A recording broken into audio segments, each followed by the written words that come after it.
तो मन को बस में रखना है, हैं? और ये बातें कहाँ मिलेगा भाई?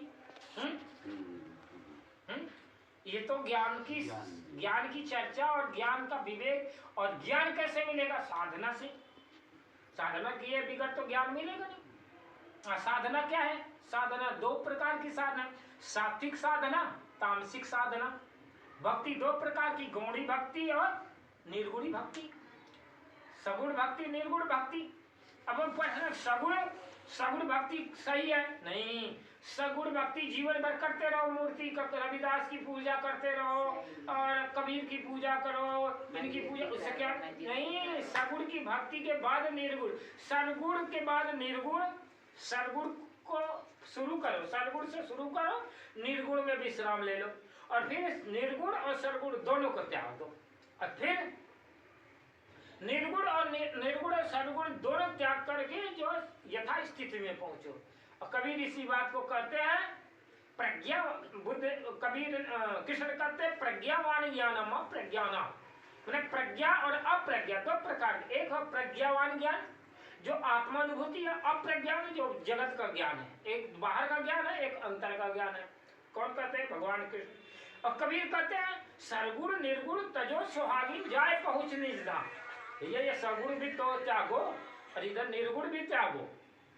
सदगुण निर्गुण तजो सुहागिन जाए पहुंच निज धाम। निज धाम का मतलब अपने आत्म स्वरूप में उत्तम सहजावस्था, मध्यम ध्यान धारण, अधम तीर्थ यात्रा से मूर्ति पूजा धमाधमा अपने स्वरूप में स्थित हो जाए, आत्मा को प्राप्त कर जाए, तो फिर सारा सदगुण और निर्गुण सब व्यर्थ है। जब हमें कि दिल्ली पहुंच जाएंगे और ट्रेन का, हवाई जहाज का, बैलगाड़ी का और फोर व्हीलर का काम रहेगा, तब तो काम नहीं है कि भाई एरोप्लेन से जाए टिकट कटवाए, कि ट्रेन से टिकट कटवाए, कि फोर व्हीलर गाड़ी रिजर्व करें। अब दिल्ली पहुंच गए तो पहुंच गए, छोड़ो दोनों काम को। तो इसलिए सदगुण निर्गुण ये सब मार्ग के साधन है। इन साधनों में क्यों उलझे रहो? इन साधनों को त्यागना ही है, छोड़ना है। और कब छूटेगा? जब ज्ञानी गुरु मिलेगा, अच्छा ड्राइवर मिलेगा, तभी आपको सही समय पर पहुंचाएगा। नहीं तो लेके मार देगा कृष्ण, जा आप मरे ले मरे। समझ रहे? तो आजकल के गुरु ऐसे ही हैं, कर्मकांड को जो उलझा देंगे, उसमें पटक देंगे, उसमें पटक देंगे, अजाता पता कुछ होता ही नहीं है। जाका गुरु है आंधला, अंधा अंधा छोड़िए, दो ही को पड़ा है। तो ये कबीर ने, बुद्ध ने, नानक ने जो भी बातें कही है, अनुभव की बात कही।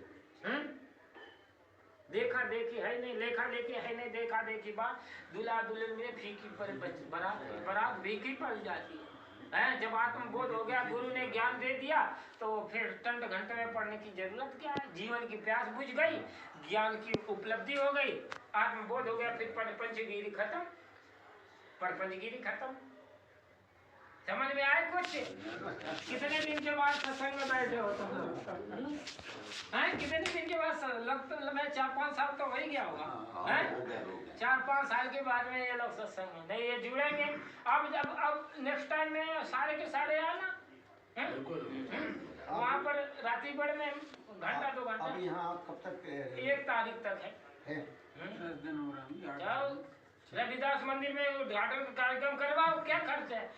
साधु को कब कोई कट्टा बांटे के 5 लाख रुपए थोड़ी मांग रहा हूँ है कि मेरे को बाजा वाला चाहिए, गाजा जोड़ा। ये तो धर्म का प्रचार है, ज्ञान का प्रचार है।